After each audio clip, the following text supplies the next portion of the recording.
In this episode of Why I Want, we're going to be going over somebody that, let's say, a really good majority of you guys watching this video probably have not heard of. In this video, we're going to be talking about Oliver Okuliar, and that's how the thing apparently is pronounced. I'll play it for you right here. Oliver Okuliar. Okuliar. Okay, let's leave it at that. Okuliar. Let's just say that, Okuliar. So, Oliver Okuliar is who we're talking about in this episode of Why I Want. And there's going to be a ton of people out there who are going to be like, oh my god, who is this? You're just pulling out random names out of a hat at this point, Lego Rocks. What even is there to talk about with Oliver Okuliar? Well, let's just go over what it is I want to talk about here, and then we'll discuss things as they come up. So, Oliver Okuliar, he's a player obviously not from North America. He's actually from Slovakia. And because of that, he's been playing in the Slovakian ranks his entire life. He's a guy who doesn't get that much coverage, but he's a guy who has been succeeding at every level that he plays at. Born on May 24th, 2000, he just turned 18 a few days ago, 6'1", 170 pounds as a left winger. So he's a guy who's got sort of an NHL frame, it's just that the weight could use a little bit extra added on, but he's a guy who definitely will have room to mature a little bit more. Okuliar is a guy who's been spending the majority of his past few years playing in Slovakia's under-20 league. So he played in this most previous season, 17-18, in the Slovakia under-20 league at, let's just say, 17 years of age. He was playing on the hockey club Dukla Trenčín on the under-20 portion of that team, and in the 37 games played, he played in this most previous season, he grabbed himself 24 goals and 64 total points. Keep in mind, he was 17 the majority of the season, and this is an under-20 league. This is a league that's got guys from 18 years of age, 19, and some of the guys are even 20 years old, despite it saying under 20. Oliver Okuliar finished 4th in total points with his 64 points, and he was 3rd in points per game for players over 30 games played. So Okuliar was a guy who definitely dominated his league, playing as a 17-year-old, and now he's a guy who's going to be going forward into this NHL draft upcoming in Dallas. He's ranked 66th by NHL Central Scouting for European skaters, which means that his draft stock is pretty low. The way the numbers are working out, 66th overall by European standards, he's a guy who might not even be drafted in this upcoming NHL Entry Draft, seeing as guys from North America and Europe are taken in the draft. So going forward with things, it kind of does look a little bit like a predicament right here, but there are a few good things about Okuliar's history, even if we go back to 2 seasons ago. In 2016-17, Okuliar was playing yet again in Slovakia's under-20 league, but he was playing for Team Slovakia, and that was the under-18 team. This team was listed as an under-18 team, playing in an under-20 league. So back then, Okuliar was 16 years old. And this season, he grabbed himself 26 points, 14 goals in 38 games played. He ended up playing 3 games for the Dukla Trenčín under-20 team normally in this 16-17 season, and in the 3 games played he played for the club, he grabbed himself 6 points again in the under-20 league. Even going back to the under-18 days for Okuliar. In 2015-16, Okuliar knotted himself 68 points in 40 games played, playing at the U18 level of Slovakian hockey. He was 15 years old at the time. So it's obvious that Okuliar has been a player who's succeeded at every level he's at, and a player who, despite being arguably the youngest player in every single league he's played in, has found a way to consistently get points. Even in this most previous season, he hasn't really gotten a shot at the main Slovakian league. He's played a total of 6 games in the Slovakian league for Team Slovakia under-20 and Hockey Club Dukla Trenčín, and he's knotted himself 0 points in those 6 games. Who knows, maybe it was a line juggling thing or whatever, maybe he wasn't really given the opportunities, but he spent the majority of his season with the under-20 league, dominating that league, mind you.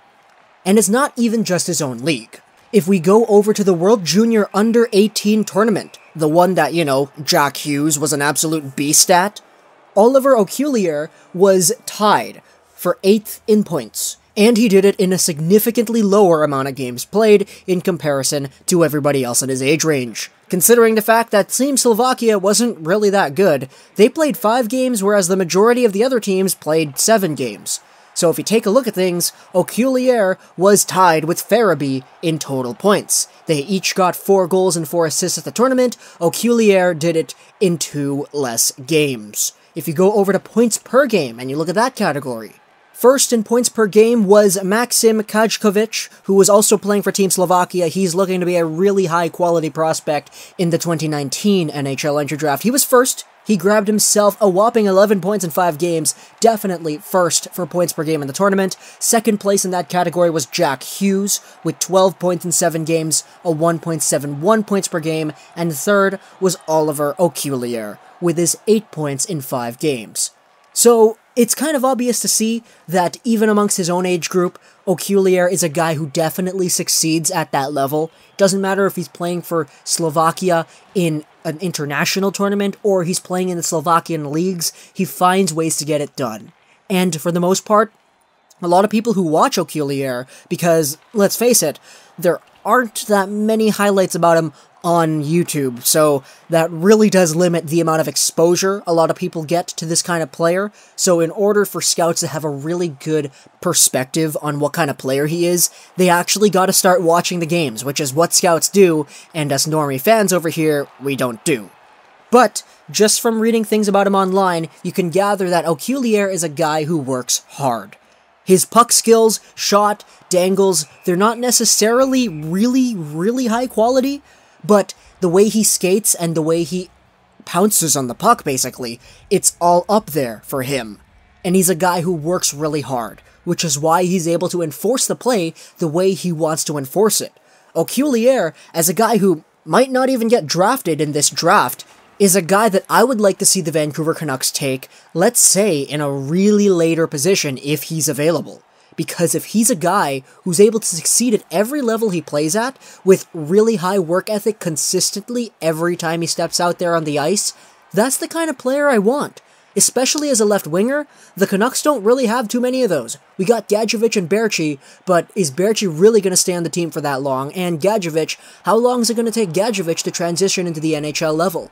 So, our left wing depth, I don't really know. Our right wings, though, Brock Besser, Cole Lind, Virtanen, Lucas Jacek, we got right wingers. You can even say Elias Pettersson. So, yeah, that's really the difference here. Because left wingers, we don't have that many of those. So, if Oliver Okuliar is a guy who could get picked up by the Canucks in a really late amount of rounds, he's a guy who I believe could definitely force his way into fighting for a training camp spot down the line. Because he's a guy who works hard, and he's a guy who, let's face it, he was competing with the best of the best. He bested out guys like Farabee, Capo Kakko, Berggren, Norgren, and Oliver Wahlstrom at this tournament in terms of points per game, and he played less games than all of them. He's a guy who can tango with the best, and in his own league, he's been doing that as well. He's been dominating his own league.